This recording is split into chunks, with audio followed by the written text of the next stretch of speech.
நீங்கள் பார்த்து கொண்டிருப்பது உங்கள் ஜாஷுவா டிவி. சகல ஜனங்களுக்கும் நற்செய்தி.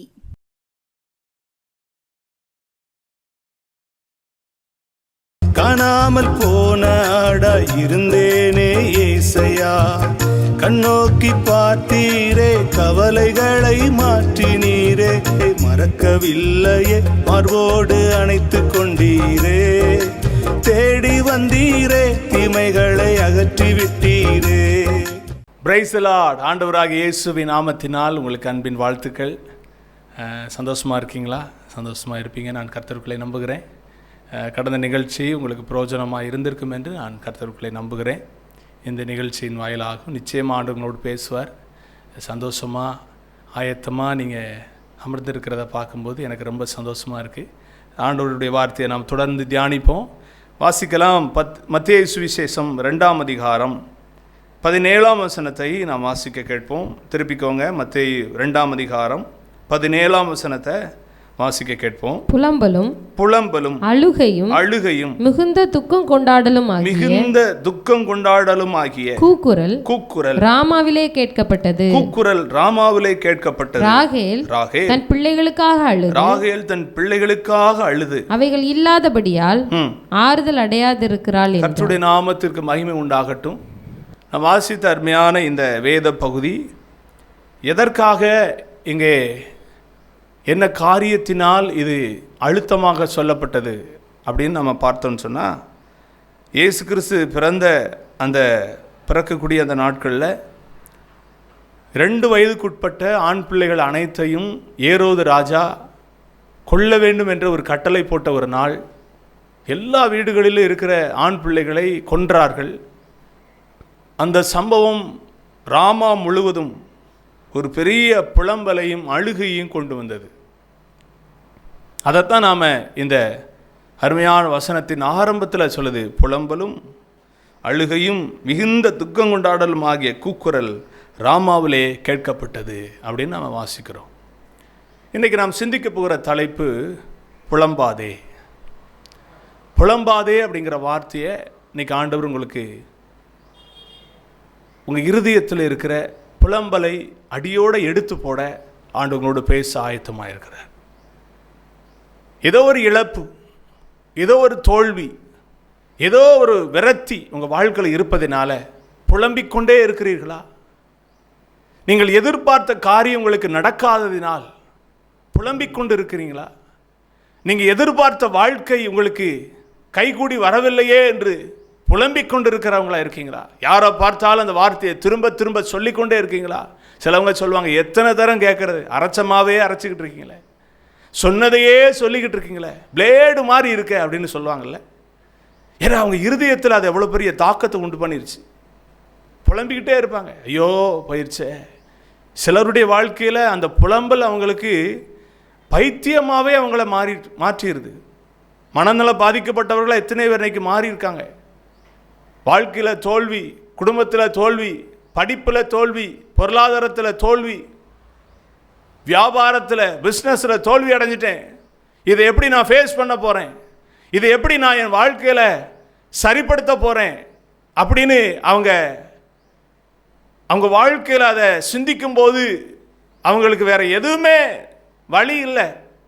எத்தனை பேர்கிட்ட புலம்புனாலும் சரியாக்க முடியலையே. இழப்பு ஒரு மனுஷனை புலம்ப வைக்கும். சிலருடைய வீட்டில் சில பிள்ளைகள் இழந்திருக்கலாம், சில நேசிக்கப்படக்கூடிய நபர்கள் இழந்திருக்கலாம், சில பணங்களை இழந்திருக்கலாம், சில வீடு வாசல்களை நீங்கள் இழந்திருக்கலாம், சில உறவுகளை நீங்கள் இழந்திருக்கலாம். அது நிமித்தம் உங்கள் வாழ்க்கையில் புலம்பல் ஓயாமல் ஒருவேளை இருந்திருக்கலாம். ஆனால் ஆண்டவர் சொல்கிறாரு, இனி நீ புலம்பக்கூடாது. இனி உன்னுடைய புலம்பலை நீ உன் வாழ்க்கையில் இருக்கக்கூடாது என்பதற்காக நான் உன்னோடு கூட பேசி கொண்டிருக்கிறேன். புலம்புவதனால் எந்த ஒரு லாபமும் இல்லை, புலம்புவதனால் எந்த ஒரு பிரயோஜனமும் இல்லை, புலம்புவதனால் உங்களுக்கு மதிப்போ மரியாதையோ கூடுவதில்லை. புலம்ப உங்களை பைத்தியமாக தான் அந்த உலகம் பார்க்குமே தவிர ஞானமான அந்த உலகம் பார்க்காது. ஒரு கர்த்தருடைய பிள்ளை, இந்த சத்தத்தை கேட்குற நீங்கள் யாராக இருந்தாலும் சரி, புலம்புகிற அனுபவம் இன்றோடு மாற்றப்பட வேண்டும். நீங்கள் புலம்பக்கூடாது. ராமாவிலே புலம்பலும் அழுகையும் மகா துக்கமும் உண்டானதான். இன்னைக்கு உங்கள் வாழ்க்கையில் உங்கள் குடும்பத்தில் அப்படிப்பட்ட ஒரு நிலைமை இருக்குன்னா கர்த்தர் அதை மாற்ற உங்களோடு கூட பேசி கொண்டிருக்கிறார். கர்த்தருடைய நாமத்துக்கு மகிமை உண்டாகட்டும். 2 காரியங்களை நான் உங்களோடு கூட பேசும்படி விரும்புகிறேன். 2 காரியங்களை கர்த்தர் உங்களோடு கூட பேசுவதற்கு உள்ளத்திலே ஆண்டவர் என்னோடு கூட இடைப்பட்டார். முதலாவது காரியம் நீங்கள் வாசித்து பார்த்தீங்கன்னா மார்க்கு சுவிசேஷம் 5ஆம் அதிகாரத்தை திருப்பிக்கோங்க. மார்க்கு 5ஆம் அதிகாரம் 38ஆம் வசனத்தையும் 39ஆம் வசனத்தையும் வாசிக்க கேட்போம். ஜெப ஆலய தலைவனுடைய வீட்டிலே வந்து சந்தடியையும் மிகவும் அழுது புலம்புகிறவர்களையும் கண்டு உள்ளே பிரவேசித்து நீங்கள் சந்தடி பண்ணி அழுகிறது என்ன? பிள்ளை மரிக்கவில்லை, நித்திரையாயிருக்கிறாள் என்றார். நான் வாசித்த அருமையான இந்த வேத பகுதியில் நீங்கள் ஸ்தோத்திரம், இந்த அருமையான ஜெப ஆலய தலைவனாகிய எவீரு இயேசுவை 22ஆம் வசனத்தில் சொல்லப்பட்டிருக்கு. அப்பொழுது ஜெபாலய தலைவர்களில் ஒருவனாகிய எவீரு என்பவன் வந்து ஆண்டவரை கண்டவுடனே அவர் பாதத்தில் விழுந்து, என் குமாரத்தி மரண அவஸ்தைப்படுகிறாள், அவள் ஆரோக்கியம் அடையும்படிக்கு நீர் வந்து அவள் மேல் உமது கையை வையும், அப்பொழுது பிழைப்பாள் என்று அவரை மிகவும் வேண்டிக் கொண்டான் என்று வாசிக்கிறோம். 22, 23ஆம் வசனத்தில் வாசிக்கிறோம். நல்லா கவனிங்க. இந்த எவீரு என்ற ஒரு மனிதன் ஜெபாலய தலைவன் என்று வேதம் சொல்லுகிறது. ஜெபாலய தலைவனாகி இந்த எவீருக்கு ஒரு மகள் இருக்கிறார். அவள் மரண அவஸ்தைப்பட்டு கொண்டிருக்கிறார். இயேசு கிறிஸ்துவிடத்தில் வந்து பேசக்கூடிய அந்த சிச்சுவேஷனில் அவள் மரிக்கவில்லை, மரணத்துக்காக போராடி கொண்டிருக்கிறாள். வியாதியின் கொடூரத்தில் அகப்பட்டவளாய் இருக்கிறாள். எத்தனையோ விதமான பணங்களை செலவழித்தும் யாருக்கெல்லாமோ நேரங்களை கொடுத்து எங்கெல்லாமோ கூட்டிட்டு போய் அவளுக்கு சுகமாகாத ஒரு சூழ்நிலையில் கடைசியாக இயேசு கிறிஸ்துவிடத்தில் வந்து சொல்றான், ஆண்டவரே நீர் என்னுடைய வீட்டுக்கு வர வேண்டும், அவள் மீது உமது கையை என்ன செய்ய வைக்க வேண்டும், அப்பொழுது அவளை என்ன செய்வா, பிழைப்பாள் என்று எவீரு ஆண்டவரிடத்தில் மிகவும் வேண்டிக் கொண்டான் என்று வாசிக்கிறோம். அன்பானவர்களே, இன்னைக்கு நம்முடைய வீட்டில் நம்முடைய பிள்ளைகளுக்கு நம்ம எவ்வளோ முக்கியத்துவம் கொடுக்குறோம். எந்த தகப்பனாக இருந்தாலும் சரி, எந்த தாயாக இருந்தாலும் சரி, பிள்ளைகள் என்ற ஒரு காரியம் வரும்போது மிகுந்த அன்புள்ளவர்களாக, அவர்கள் மேல் அக்கறை உள்ளவர்களாக நம்ம எந்த சூழ்நிலையிலையும் நாம் இருக்க கட்டாயம் முடியும். காரணம், அந்த பாசம் நம்மளை எந்த சூழ்நிலைக்கும் நம்மளை என்ன செய்யும்னா கொண்டு செல்லும். அப்படி தான் எவீரு தன்னுடைய மகளுக்காக இயேசு கிறிஸ்துவிடத்தில் மிகவும் வருந்தி அவரை வேண்டிக் கொள்கிற ஒரு காரியம், நீர் வந்து இந்த கையை என் மகள் மேலே வைக்கணும்ப்பா, ஆண்டவரே நீங்கள் வைக்கணும், வச்சாவா பிழைச்சிருவா அப்படிங்கிறான். இயேசு கிறிஸ்து அவன் வார்த்தையை கேட்டு அவர் வருகிற இடத்துல 12 வருடமாய் பெரும்பாடுள்ள ஸ்திரீ இயேசுவின் வஸ்திரத்தை தொட்டு சுகமானாள். எவீரு தன்னுடைய மகள் மேல் கை வைத்து அப்பொழுது பிழைப்பாள் என்று எவீரு சொல்லும்போது, ஒரு ஸ்திரீ இயேசுவின் வஸ்திரத்தை தொட்டால் பிழைப்பேன் என்று சொல்லி தொட்டு சுகமானாள். இப்போ இதுதான் கேப்பில் நடந்த சம்பவம். அப்போ இயேசு கிறிஸ்து எவீருடைய வீட்டுக்கு வருவதற்கு கொஞ்சம் காலதாமதமானது. இதுக்கிடையில் ஒரு சுகம் அங்கே அந்த ஸ்திரீக்கு ஆண்டவரால் கிடைக்க அந்த சம்பவத்தில் இயேசு என்னை தொட்டது யார் என்று அங்கே கூட்டத்தில் இருக்கிற எல்லாரையும் பார்த்து கேட்குறார். கொஞ்ச நேரம் அந்த இடத்துல ஒரு சலசலப்பு உண்டாகிறது. அதுக்கப்புறம் அந்த ஸ்திரியே தன்னை ஒழித்து கொள்ள கூடாமல் அவரிடத்தில் வந்து சொல்கிறார், நான் தான் உங்களை தொட்டேன், உங்களிடத்துல எனக்கு ஒரு வல்லமை புறப்பட்டு வந்துச்சு, நான் சுகமானேன் என்று அந்த இடத்துல சொல்கிறார். இந்த சம்பவத்தை இவர் பார்த்து கொண்டே இருக்கிறான். ஆண்டவரை என் மகள் மீது கை வைத்து தான் சுகமாவாள் என்ற விசுவாசம் எனக்கு இருந்துச்சு. ஆனால் வருகிற வழியில் ஒரு பெண் இயேசுவின் வஸ்திரத்தை தொட்டே சுகமாயிட்டா. நல்லா கவனிக்கணும், இயேசு தொட்டாலும் சுகம் இருக்கு, இயேசுவை தொடுகிற மனிதனுக்கும் சுகம் உண்டு. இந்த ரெண்டுக்குமே வித்தியாசம் இருக்கு. ரெண்டுமே வித்தியாசமான விசுவாசம். ஆண்டவரே நீங்கள் தொட்டா அவ சுகமாவாங்கிறத நான் பார்த்து, உங்கள் கையிலிருந்து வல்லமை புறப்பட்டு வருகிறத நீங்கள் கையை வச்சு தான் அவள் சுகமாகணுங்கிற ஒரு விசுவாசம் வேற. ஆனால் நான் உம்முடைய வஸ்திரத்தை, நான் உம்முடைய சமூகத்தில் வந்து உம்முடைய சமூகத்தில் ஆண்டவரே நான் நம்புகிறேன், நீங்கள் எனக்கு சுகம் தருவீங்க அப்படின்னு நம்புகிற அந்த விசுவாசம் அதை விட மேலான விசுவாசம். இதை எவ்வாறு பார்க்குறான்? இப்போ இந்த சம்பவம்லாம் முடிஞ்சது. அவங்க கிளம்பி வரும்போது ஒரு செய்தி வந்து சொல்கிறாங்க, அவனுடைய மகள் மரித்து போயிட்டா, நம்ம போதகரை வருத்தப்படுத்த வேண்டாம். இந்த சம்பாஷணையெல்லாம் கேட்டுட்டு அதையும் மீறி இல்லை நான் வாரேன் அப்படின்னு இயேசு கிறிஸ்து உள்ளே வர்றாரு. உள்ளே வரும்போது தான் அங்கே சொல்லப்பட்டிருக்கு, ஸ்தோத்திரம், அங்கே பேதுருடைய குடும்பத்தில் இருக்கிறவர்கள் எல்லாரும் என்ன செய்கிறாங்க, மிகவும் அழுது புலம்புகிறத கண்டார். ஏன்னா ஆல்ரெடி எல்லாரும் கன்ஃபார்ம் பண்ணிட்டாங்க, அந்த மகள் இறந்து விட்டா, மரித்து போனாள் என்று எல்லாரும் உறுதிப்படுத்திட்டாங்க. அதனால அவங்களுக்கு பயங்கரமான ஒரு அழுகையும் துக்கமும் இருக்கிறதுனால அவங்க புலம்புறாங்க, புலம்பிக்கொண்டே இருக்கிறாங்க. அந்த பிள்ளையை குறித்த காரியங்களை வாயினால் சொல்லி சொல்லி அழுகிறதை அங்கே பார்க்குறோம். இயேசு கிறிஸ்து உள்ளே வந்தோடனே சொல்கிறாரு, நீங்கள் அழுகிறது என்ன? பிள்ளை இன்னும் மரிக்கலை, அவள் நித்திரையாக இருக்கிறார். ஆண்டுடைய நாமத்துக்கு மகிமை உண்டாகட்டும். சில காரியங்கள் நாமே முடிவு எடுத்து நாமே அதுக்கு ஒரு ஸ்தோத்திரம் என்ன சொல்கிறது, முடிவை நாம் ஃபிக்ஸ் பண்ணிடுறோம், அவ்வளோதான் முடிஞ்சிச்சின்னு. ஆனால் ஆண்டவர் அப்படி அல்ல. உங்கள் புலம்பலை மாற்றும்படி முடிந்தது என்று நீங்கள் நினைக்கிற காரியத்திலிருந்து ஒரு துவக்கத்தை உருவாக்குற ஒரு ஆண்டவராக இருக்கிறார். ஆண்டவருடைய ஸ்தோத்திரம் வார்த்தையை தியானிக்கிற உங்கள் வாழ்க்கையில் ஆண்டவர் திட்டமாக சொல்கிறாரு, உலகத்தாரும் உறவினர்களும் உங்களை சுற்றி இருக்கிறவர்களும் நீங்கள் எவைகளுக்காக எதிர்பார்த்தீர்களோ, எவைகள் சரியாக மாறும் என்று நீங்கள் நினைத்தீர்களோ அது இல்லை, அது முடிந்து போனது என்று உங்களை பார்த்து சொல்லக்கூடிய ஒரு சூழ்நிலை இருந்தாலும் ஆண்டவர் சொல்றாரு, நீ இனி புலம்ப வேண்டிய அவசியம் அல்ல. உன்னை புலம்புவதற்கு நான் உன்னை விட்டு கொடுக்க மாட்டேன். நீ எதை குறித்து பயப்படுகிறாயோ, எது இழந்து விட்டாய் என்று நினைக்கிறாயோ, அந்த காரியத்தில் மறுபடியும் உனக்கு நான் திரும்ப தருவதற்கு வல்லவராய் இருக்கிறேன் என்று சொல்லி இயேசு கிறிஸ்து சொல்றாரு. அவள் மரிக்கவில்லை, அவள் உயிரோடு இருக்கிறாள் என்று சொல்லி அங்கே போய் சொல்றாரு, சிறுபெண்ணே நீ எழும்புன்னு சொல்றாரு. அவள் எழும்புறா. எழும்பி அங்கே சொல்லப்பட்டிருக்கிறது, ஸ்தோத்திரம், சிறுபெண்ணை பார்த்து அவர் சொல்லி அவர் எழும்ப சொன்ன மாத்திரத்தில் அவள் எழுந்தாள் என்று வாசிக்கிறோம். தன்னுடைய பெற்றோரிடத்தில் அவளை ஒப்பு கொடுத்து அவளுக்கு ஆகாரம் கொடுங்க அப்படிங்கிறார். இப்போ அங்கே பார்க்கிற புலம்பனை அவ்வளோ பேரும் ஆச்சரியப்படுறாங்க. மரிச்சா அப்படின்னு தானே நம்ம எல்லாரும் கேட்டோம். இன்னும் சொல்லப்போனால் நிறைய பேர் கன்ஃபார்ம் பண்ணியிருப்பாங்க, மூச்சு இல்லை, உயிர் போச்சு, அவ்வளோதான் அப்படின்னு நினச்சவங்களுக்கெல்லாம் ஒரு ஆச்சரியம். அவங்க புலம்பல் அதோடு நிறுத்தப்பட்டது. அதுக்கப்புறம் யாராவது புலம்பிருப்பாங்களா? அதுக்கப்புறம் எவீரு புலம்பிருப்பானா? எவருடைய தாய் புலம்பிருப்பாளா?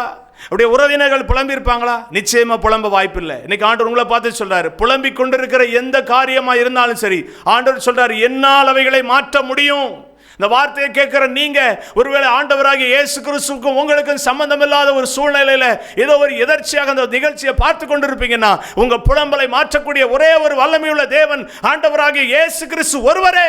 மரணமாக இருந்தாலும் சரி, எப்பேற்பட்ட கொடூரமான காரியமாக இருந்தாலும் அதை குறித்து புலம்பிக் கொண்டிருக்கிற உங்க வாழ்க்கையில் ஒரு முடிவை உண்டு பண்ணுவதற்கு இயேசு வல்லவராய் இருக்கிறார். நான் பிரசங்கிக்கிற இயேசு வல்லவராய் இருக்கிறார். அவரை நம்புங்க. அவர் உங்க இருதயத்தில் ஏற்றுக்கொண்டு உங்க இருதயத்தில் அவரை கூப்பிடுங்க. இயேசுவே என் புலம்பலை நீர் மாற்றுன்னு ஒப்பு கொடுப்பீங்கன்னா, அறிக்கையிடுவீங்கன்னா, உங்க புலம்பலை ஆண்டவர் மாற்ற வல்லவராய் இருக்கிறார். நீங்கள் இழந்து கொண்டிருக்கிற காரியத்தில் உங்களுக்கு திரும்பவைகளை தர வல்லவராய் இருக்கிறார். தீமையான காரியம் அல்ல, தேவனுடைய பார்வையில் நன்மையானவைகளை திரும்ப தருவார். தீமையானவைகளை கேட்டு ஆண்டவரிடத்தில் நீங்க புலம்பக்கூடாது. கர்த்தருடைய நாமத்துக்கு மகிமை. ரெண்டாவது, நீங்க வேதத்தில் வாசித்து பார்த்தீங்கன்னா, யோவான் சுவிசேஷம் 16ஆம் அதிகாரம் 20ஆம் வசனத்தில் வாசிக்கும் போது நம்ம எல்லாருக்கும் தெரிந்த ஒரு காரியம். யோவான் 16:20 வாசிக்கிறோம், ஸ்தோத்திரம், மெய்யாகவே மெய்யாகவே நான் உங்களுக்கு சொல்கிறேன், நீங்கள் அழுது புலம்புவீர்கள், உலகமோ சந்தோஷப்படும், நீங்கள் துக்கப்படுவீர்கள், ஆனாலும் உங்கள் துக்கம் சந்தோஷமாய் மாறும். எனக்கு அன்பானவர்களே, கிறிஸ்துவின் நிமித்தம் நீங்கள் அழுது புலம்பக்கூடிய ஒரு சூழலில் தள்ளப்பட்டிருக்கீங்களா? ஒருவேளை இந்த வார்த்தையை கேட்குற நீங்கள் கர்த்தருடைய ஊழியத்தை செய்யக்கூடியவங்களாக இருக்கலாம். ஆண்டவருக்காக எதையாவது செய்யணும்னு இதய துடிப்போடு நீங்கள் செயல்படக்கூடியவங்களாக இருக்கலாம். இல்லை நான் ஒரு விசுவாசியாக இருந்தாலும் கர்த்தருடைய வேலை செய்வதில் எனக்கு அதிகமான விருப்பம் உண்டுன்னு சொல்லி நீங்கள் ஒருவேளை கர்த்தருடைய பணியை செய்யக்கூடியவங்களா நீங்கள் இருக்கலாம். பலவிதமான இக்கட்டின் மத்தியில், பிரச்சனையின் மத்தியில், உபத்திரவத்தின் மத்தியில், பரிகாசத்தின் மத்தியில், குடும்பம் எதிர்த்து இருக்கிற சூழலில் நீங்கள் ஆண்டவருக்காக ஊழியம் செய்யக்கூடியவங்களா இருக்கலாம். அல்லது பொருளாதாரத்தில் நீங்கள் ரொம்ப தடுமாறி கொண்டிருக்கிற, பொருளாதாரத்தில் பின்னடைந்த நிலைமையில் ஒருவேளை நீங்கள் இருக்கக்கூடியவங்களா இருக்கலாம். அப்படி ஊழியம் செய்கிற நீங்கள் உங்கள் வாழ்க்கையில் ஊழியத்தை நிறைவேற்றின பின்பும் சில குழப்பங்கள் உங்கள் வாழ்க்கையில் இருக்குன்னா கர்த்தர் சொல்றாரு, அந்த குழப்பத்தை கண்டு உலகம் ஒருவேளை சந்தோஷப்படும். இவன் ஊழியன்னு போனா, ஆண்டவர்னு போனா, என்ன கிடைச்சிச்சு இவனுக்கு அப்படி நம்மளை பார்த்து நக்கலா பேசி சிரிக்கக்கூடிய ஒரு காலகட்டத்தில் இங்க தள்ளப்பட்டிருப்பீங்கன்னு ஆண்டவர் சொல்றாரு. அது ரொம்ப நாளைக்கு நீடிக்காது. உங்கள் துக்கம் சந்தோஷமாய் மாறுவதற்கு கர்த்தர் ஒரு நாட்களை வைத்திருக்கிறார். அது நிச்சயமா வரும். அது நிச்சயமா வரும். உங்கள் பிழப்பம் நிச்சயமாக மாற்றப்படும். உங்க புலம்பல் ஆண்டவர் நிச்சயமா மாற்றுவார். உலகம் சந்தோஷம், அது ரொம்ப நாளப்படாது. உங்களை சந்தோஷப்படுத்துகிற ஆண்டவரை நிச்சயமா உலகம் காணும். கர்த்தருடைய நாமம் மகிமைப்படட்டும். கவனிங்க, உலகம் சந்தோஷப்படும். உலகம் சந்தோஷப்படுவதை கண்டு நீங்க உங்க வாழ்க்கையில் ஐயோ என் நிலைமை இப்படி இருக்க, என்னுடைய நிலைமை ரொம்ப மோசமா இருக்க அப்படின்னு சொல்லி நீங்க புலம்பிக்கிட்டு இருக்காதீங்க. ஆண்டவர் சொல்றாரு, உலகத்தினுடைய சந்தோஷம் கொஞ்ச நாளைக்கு தான். உங்களை சந்தோஷப்படுத்துகிற கர்த்தர் உங்கள் வாழ்க்கையில் ஆண்டவருடைய வார்த்தை நீங்கள் விசுவாசித்து அதை உங்கள் வாழ்க்கையில் அறிக்கை இடுவீங்கன்னா உலகத்தின் சந்தோஷத்தை விட உங்கள் வாழ்க்கையில் கர்த்தர் கொடுக்குற சந்தோஷம் விலையேறப்பட்டதாக இருக்கும். அழகாக சொல்கிறார், யோவானில் அழகாக சொல்கிறார் பாருங்க, உலகமோ சந்தோஷப்படும், ஆனாலும் உங்கள் துக்கம் சந்தோஷமாய் மாறும். உங்கள் துக்கத்தை ஆண்டவர் சந்தோஷமாய் மாற்றக்கூடிய தேவனாய் இருக்கிறார். தேவனுக்காக, கிறிஸ்துவுக்காக பல பாடுகளை, உபத்திரவங்களை, கஷ்டங்களை நீங்கள் சகிப்பதினால, நிந்தைகளை சகிப்பதினால உலகத்தை கண்டு நீங்கள் புலம்ப வேண்டாம். உலகத்தின் வார்த்தைகளை கேட்டு நீங்கள் புலம்ப வேண்டாம். உங்களுக்குள் இருக்கிறவர் உங்கள் நிலைமைகளை ஒரு நொடி பொழுதில் மாற்றி அமைக்க வல்லவராக இருக்கிறார். ஆகவே நீங்கள் ஆண்டவருடைய சமூகத்தில் சொல்லுங்கள், ஆண்டவரே கிறிஸ்துவின் நிமித்தம், உம்முடைய நாமத்தின் நிமித்தம் நான் படுகிற பாடுகள், நான் படுகிற கஷ்டங்கள், என்னுடைய வாழ்க்கையில் வருகிற நிந்தைகளை கண்டு நான் புலம்பாதபடிக்கு, புலம்பி அவைகளை குறித்து கலங்காதபடிக்கு நீர் என்னுடைய வாழ்க்கையில் இந்த துக்கங்களை, இந்த வேதனைகளை, இந்த கஷ்டங்களை மாற்றி அமைக்கக்கூடிய தேவனாய் இருக்கிறீர் என்று சொல்லி விசுவாசத்தோடு நீங்கள் தொடர்ந்து ஆண்டவருக்குள்ளே உறுதிப்படுவீங்கன்னா கர்த்தர் பெரிய காரியங்களை செய்கிறவராக இருக்கிறார். நீங்கள் கீழே உள்ள வசனங்களை வாசித்து பார்த்தீங்கன்னா 21, 22 வசனத்தை வாசித்தீங்கன்னா, ஸ்திரியானவளுக்கு பிரசவ காலம் வந்திருக்கும் போது அவள் துக்கம் அடைந்திருக்கிறாள். பிள்ளை பெற்றவுடனே ஒரு மனுஷன் உலகத்தில் பிறந்திருக்கிறான் என்கிற சந்தோஷத்தினால் அப்புறம் உபத்திரவத்தை நினையாள். அதுபோல நீங்களும் இப்பொழுது துக்கம் அடைந்திருக்கிறீர்கள். நான் மறுபடியும் உங்களை காண்பேன். அப்பொழுது உங்கள் இருதயம் சந்தோஷப்படும். உங்கள் சந்தோஷத்தை ஒருவனும் உங்களிடத்திலிருந்து எடுத்து போட மாட்டான் என்று ஆண்டவர் அழகாய் சொல்கிறார். நீங்கள் புலம்புகிற காரியத்தை உலகம் பார்த்துட்டு ஒரு பக்கம் சந்தோஷப்பட்டாலும், ஐயோ என் புலம்பத்துக்கு ஆறுதல் சொல்லுவாங்கன்னு பார்த்தா சந்தோஷப்படுறான்னு நினைக்காதீங்க. உங்கள் வாழ்க்கையில் கர்த்தர் கொடுக்குற சந்தோஷத்தை யாரும் உங்களை விட்டு எடுத்து போட முடியாது. அந்த அளவுக்கு ஒரு பெரிய சந்தோஷத்தை ஆண்டவர் உங்களுக்கு தருகிறவராக இருக்கிறார். அதனால் இதை குறித்து நீங்கள் புலம்ப வேண்டாம். ஆண்டவர் உங்களோட பேசுகிறார். புலம்பாதே மகனே, புலம்பாத கர்த்தருடைய தாசனே என்று சொல்லி ஆண்டவர் உங்களை பார்த்து சொல்கிறார். புலம்பாதே மகளே, புலம்பிக்கிட்டே இருக்கிறது தேவ சித்தம் அல்ல. புலம்பி உங்கள் வாழ்க்கையில் தேவனுடைய நாமத்துக்கு மகிமையாக விளங்கக்கூடிய நீங்கள் அநேகருக்கு காட்சி பொருளாக இருக்க கர்த்தர் ஒருபோது விரும்பலை. உங்களை ரொம்ப அற்பமாக நினைக்க ஆண்டவர் ஒரு நாள் விரும்பலை. உங்கள் பிழப்பத்தை ஆண்டவர் மாற்ற வல்லவராக இருக்கிறார். எவருடைய வாழ்க்கையில் இருந்த பிழப்பத்தை மாற்றினவர், அங்கே சூழ்ந்திருக்கிற ஜனங்களுடைய புலம்பலை மாற்றினவர், இன்றைக்கி உங்களுடைய புலம்பலை மாற்ற வல்லவராக இருக்கிறார். நீங்கள் புலம்பாதீங்க அப்படிங்கிறத ஆண்டவர் உங்களுக்கு மேலே வைத்திருக்கிற உரிமை நிமித்தம் உங்களோடு சொல்கிறார். ஆண்டவர் உங்களோடு பேசின வார்த்தையை உங்கள் உள்ளத்தில் அப்படியே ஏற்றுக்கொண்டு என்னோடய வாழ்க்கையை மாற்ற ஆண்டவர் என்னோடு கூட பேசினார் என்று ஒப்பு கொடுப்பீங்கன்னா, என்னோடு கூட சேர்ந்து ஜெபிப்பீங்கன்னா, ஆண்டவர் நிச்சயமாக உங்கள் வாழ்க்கையில் இருக்கிற புலம்பலை மாற்ற வல்லவராக இருக்கிறார். நாம் ஜெபிப்போம். நேசிக்கிற நல்ல ஆண்டவரே, இயேசுவின் நாமத்தினால் உடைய சமூகத்தில் வருகிறேன். இந்த வார்த்தையை கேட்குற அன்பான பிள்ளைகள் ஒவ்வொருடைய வாழ்க்கையில் இருக்கிற புலம்பலை கர்த்தர் மாற்றி போடுங்க. புலம்பலுக்கு காரணமாக இருக்கிற சூழ்நிலைகளை கர்த்தர் மாற்றி போடுங்க. உடைய பிள்ளைகளுக்கு கர்த்தர் உதவி செய்வீராக. ஆண்டவரே, இந்த வார்த்தையை கேட்டு என் வாழ்க்கையில் இருக்கிற புலம்பலை மாற்றும்படி என்னோடு கர்த்தர் பேசினார் என்று விசுவாசித்து உடைய பிள்ளைகளுடைய சமூகத்தில் ஜெபிக்கிற அந்த ஜெபங்களை கர்த்தர் அங்கீகரிப்பீராக. பெரிய காரியங்களை செய்யும், மகிமைப்படும். இயேசுவின் நாமத்தில் ஜெபிக்கிறோம் ஜீவனுள்ள நல்ல பிதாவே. ஆண்டு உங்களை ஆஸ்வதிப்பாராக. இந்த செய்தி உங்களுக்கு பிரயோஜனமாக இருந்திருக்கும்னா உங்களுடைய சாட்சிகளை ஸ்தோத்திரம் ஸ்க்ரீனில் தெரிகிற நம்பருக்கு நீங்கள் தெரியப்படுத்த மறவாதிருங்க. எங்களுக்காக தொடர்ந்து ஜெபம் பண்ணுங்க. இயேசு கிறிஸ்துவை குறித்து நீங்கள் அறிந்து கொள்ள ஆசைப்படுவீர்களானால் கருவந்தாவில் நாங்கள் மக்கனாயும் சபை இருக்கிறது. கிறிஸ்துவை குறித்து அறியாத யாராக இருப்பீர்களானால் எங்களோடு சேர்ந்து ஆராதிக்க உங்களை அன்போடு கூட அழைக்கிறோம். உங்களுக்கு இதை குறித்து தகவல் தெரிய வேண்டுமானால் எங்களோடு கூட தொடர்பு கொள்ளுங்கள். உங்களோடு கூட நாங்கள் ஸ்தோத்திர கிறிஸ்துவின் நற்செய்தி அறிவிக்க நாங்கள் விரும்புகிறோம். நீங்கள் எங்களை தொடர்பு கொள்ளுங்கள். ஆண்டு உங்களை ஆஸ்வதிப்பார். தொடர்ந்து எங்களுக்காகவும் ஜாசுவா டிக்காகவும் ஜெபம் பண்ணுங்க. அடுத்த நிகழ்ச்சியில் உங்களை பார்க்கும் வரை கர்த்தருடைய கிருபை, இரக்கம், சமாதானம் உங்களோடு கூட இருப்பதாக. God bless you. ஆமென், ஆமென். காணாமல் போன ஆடா இருந்தேனே ஏசையா, கண்ணோக்கி பார்த்தீரே கவலைகளை மாற்றினீரே, கண்ணோக்கி பார்த்தீரே கவலைகளை மாற்றினீரே, மறக்கவில்லையே மார்போடு அணைத்து